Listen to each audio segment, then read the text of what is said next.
Today's recipe is roasted spicy butternut squash soup. Make sure that you watch the recipe entirely in order to get the best results. Now this recipe is quite versatile. You can use it with squash or you can use it with pumpkin because the principles are pretty much the same. Now health and safety first. You want to make sure that you cut both ends flat. This way it's going to be a lot easier to keep it in place. Now that we've got our butternut squash on the flat surface, it's easier to cut. Now get a spoon and scoop all the inside of the squash out. As a snack, you can dry these seeds out for about 2 or 3 days on a paper, and after you can roast them into the oven with a touch of sea salt. Now in terms of roasting, we're gonna leave the squash like this. You might be tempted to chop it up finely because this way it cooks faster, but then you're not gonna get as good results because this way it's gonna retain more moisture, which is something that we want for the soup. Now in terms of seasoning, I'm gonna go in with half tablespoon of table salt. And I've got here harissa powder. This is an African spice that combines a lot of spices in one place, and I highly recommend using it with pumpkin soup or with squash soup that we're using today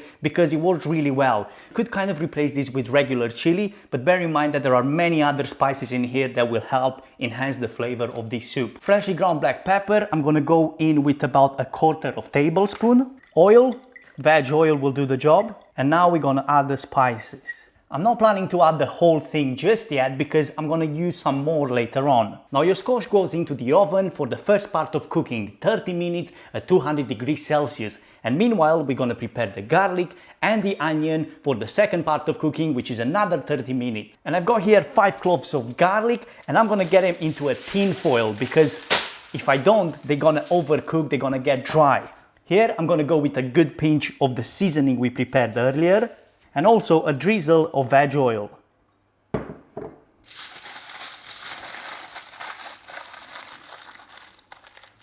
Now because I don't have a bigger white onion, I've got 2 smaller ones, but the process is exactly the same. Cut them in half.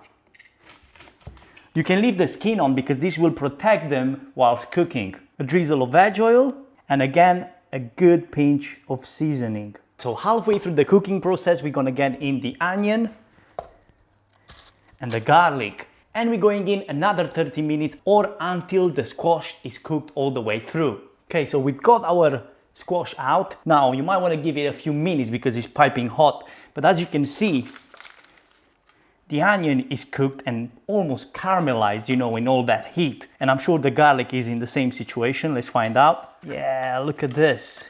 It's almost turning into a puree. Now the great thing about this method is now we can go straight into the blender without adding all these ingredients into the pan. But what you need to have ready and what you need to have in mind is some veg stock or chicken stock. It's totally up to you. I've got here about 1.5 liter, and then if you need more you can add more, but don't add too much right from the beginning because you can always add but it's hard to remove.